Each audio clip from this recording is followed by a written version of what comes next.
satu gercep lah kita ya kan. Kenapa? Kalau enggak diisi orang.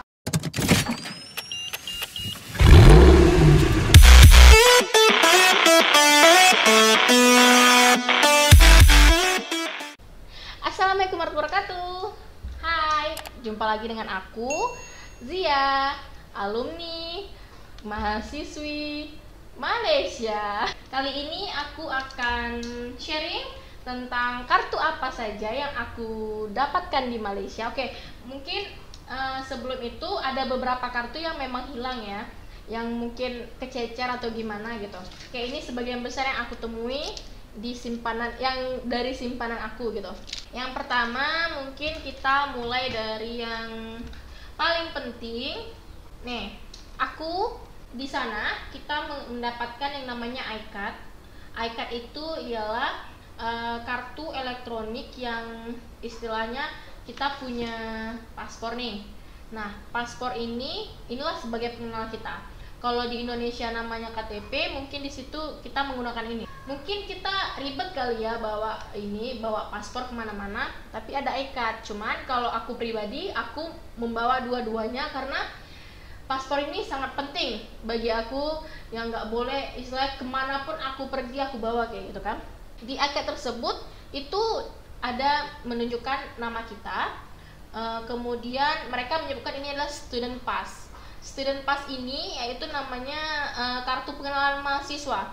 Ada nomor paspor, ada tanggal lahir kita, ada gender, ada kebangsaan, tentu ada expire-nya. Oke, di sini expire-nya 2019 kemarin. Kemudian juga ada yang namanya mereka menyebutkan kita ini mahasiswa mana sih gitu.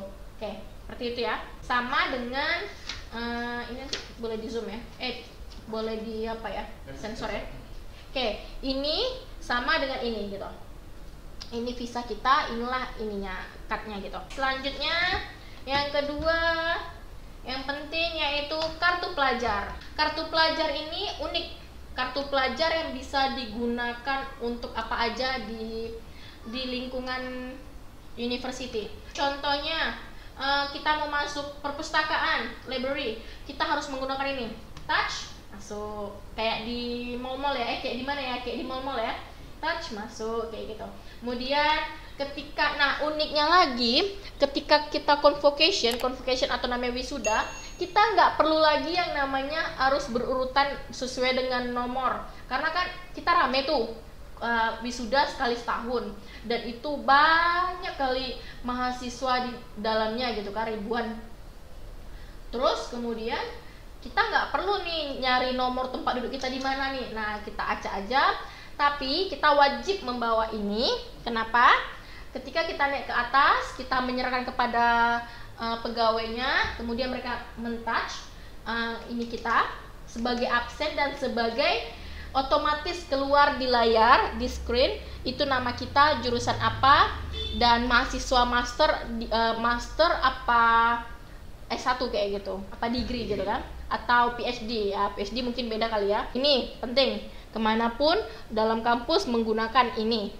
Selanjutnya ATM. Untuk ATM aku menggunakan CIMB. Oke, CIMB salah satu yang ada di kampus aku.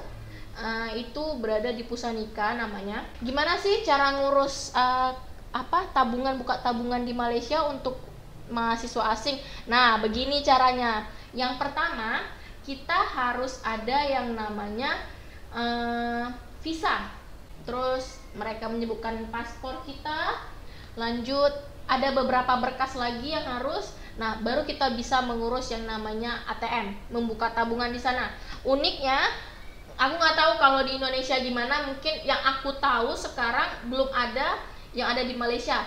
Kita mungkin mungkin karena khusus untuk pelajar ya, nggak tahu juga ya, untuk sementara. Cuman di sana kita nggak menggunakan buku tabungan seperti biasanya, tapi kita hanya menggunakan kertas. Nah, jadi ketika aku waktu mengurus itu, aku nanyain kan, buku tabungannya mana Ci gitu kan.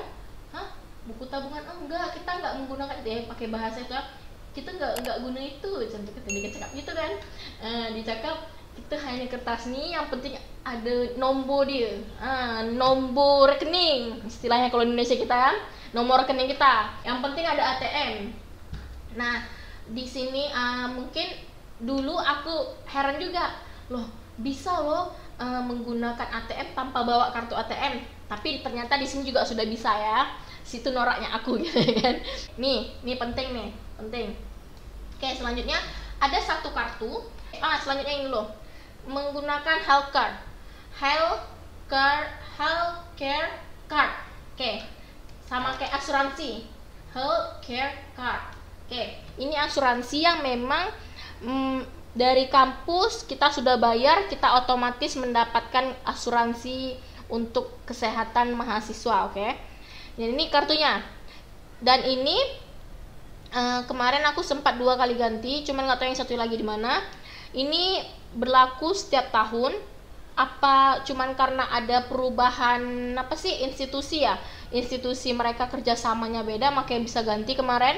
Nah ini salah satu mahasiswa pasti mendapatkan ini, mahasiswa luar negeri, karena kita membayar uang kuliah, otomatis kita udah sekalian mendapatkan asuransi kesehatan. Kalau kita sakit, kita mau berobat, tenang, di sana kita bisa menggunakan bukan rumah sakit sih, istilahnya puskesmas ya, puskesmas kampus ya, otomatis itu namanya gratis karena kita membayar uang kuliah, sudah termasuk itu.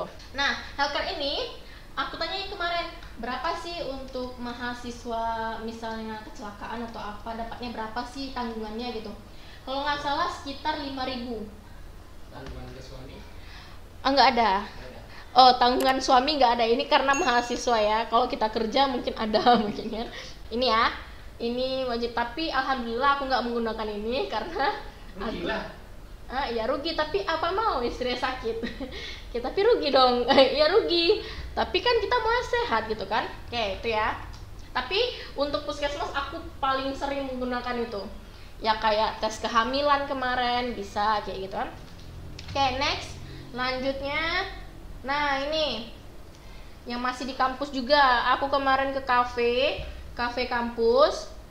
Nah, di sini aku mendapatkan kartu, ini tahun 2018. Kartu kafe. Di sini berapa kali dapat nanti dicop di sini. Cop itu cap ya. Cap di sini. Kalau udah full kita dapat gratisnya seperti Indonesia lah ya pada umumnya. Nah, ini salah satu kafe yang paling aku suka. Di sini ada makanan, roti yang paling suka yang isi coklat, kemudian ada minuman. Di situ salah satu kafe yang istilahnya yang paling sering dinongkrongi sama anak-anak di sana. Lanjut, juga ada bicara soal untuk transportasi. Aku di situ ada KTM dan juga ada yang namanya MRT. Ini salah satu kartu KTM komuter ya, komuter link. Komuter ini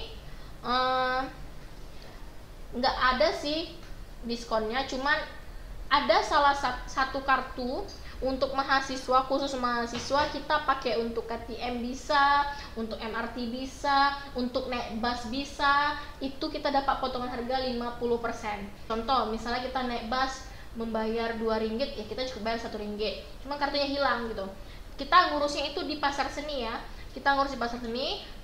Turun dari MRT, lantai bawah itu banyak mahasiswa yang ngumpul untuk mengurus kartu hemat mahasiswa 50% potongannya. Kita juga membawa paspor, membawa surat aktif kuliah dari kampus. Mahasiswa luar negeri aja atau semua mahasiswa? Untuk mahasiswa, untuk semua mahasiswa. Yang penting ada kartu itunya, kartu aktif kuliahnya gitu kan. Oke, itu ingat ya, di Pasar Seni turun dari MRT turun ke bawah, itu dia. Oke, lanjutnya, nah ini Parson ini ya untuk belanja ya. Kalau kita di Indonesia mungkin namanya Matahari. Nah ini dia Parson. Ini menjual apapun yang ada di sana gitu. Mungkin nggak semua yang punya atau nggak semua yang suka ngumpul kayak gini. Ini aku salah satu yang hobi belanja di Parson. Oke, nah ini dia. ICT, aku nggak pernah ke sana. Cuman kenapa aku bisa punya kartu ini? Nah kemarin itu aku pingin ke sana. Ini daerahnya di Shah Alam. Pingin ke sana pinjam kartu teman dan sampai sekarang nggak dikembaliin. Nah ini salah satu kartunya, kita harus punya kartu sana katanya. Nah ini bawa punya aku karena wajib punya kartu ini di sana di SCT itu salah satu hiburan malam di sana, bukan hiburan malam yang gue kata arti negatif ya, positif maksudnya tempat keluarga. Banyak juga sih yang seru, pingin juga kemarin ke sana cuman belum ada waktu aja gitu. Ini juga salah satu yang tempat yang menarik lah di sana gitu ya. Selanjutnya bukan kartu ini adalah yang aku ini adalah salah satu yang aku kumpulin yang memang masih tersimpan di arsip nih, yaitu namanya tiket TBS. Siapa sih yang nggak tahu TBS kalau kita udah di Malaysia, ya kan? Naik bus serasa naik pesawat. Kenapa? Apa sih prosesnya, istilahnya sistemnya sudah menggunakan seperti pesawat. Kita bisa di sana ada mesin yang untuk membeli tiket sendiri, self service, kemudian bisa juga kita ke counter. Nah tapi pengalaman aku di self service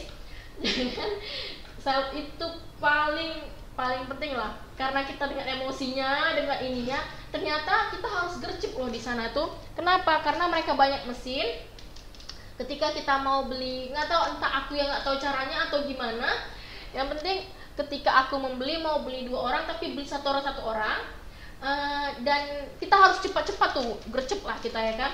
Kenapa? Kalau nggak diisi orang. Pernah kejadian hari itu aku pernah mau ke Singapura berdua sama suami, kemudian udah dipesan punya aku, ternyata yang satu lagi nggak bisa punya suami karena sudah full. Oke, dibatalin. Yang kedua, aku udah beli, ternyata untuk jam 12 malam sudah terbeli 2 tiket. Udah nunggu di bawah ternyata 2 tiket. Oke, hangus. Lanjut, akhirnya beli counter. Nah, jadi untuk pengalaman kalian ya gitu, boleh bertanya ke counter. Bagi yang nggak ngerti boleh self service. Oke? Nah, aku sekian itu. Nanti kalau mau kita berbicara tentang TBS akan saya lanjutkan di video selanjutnya, akan saya bahas. Oke, kalau ada pertanyaan boleh cantumkan di komentar. Oke, jangan lupa like, comment, and subscribe. Bye bye. Assalamualaikum warahmatullahi wabarakatuh.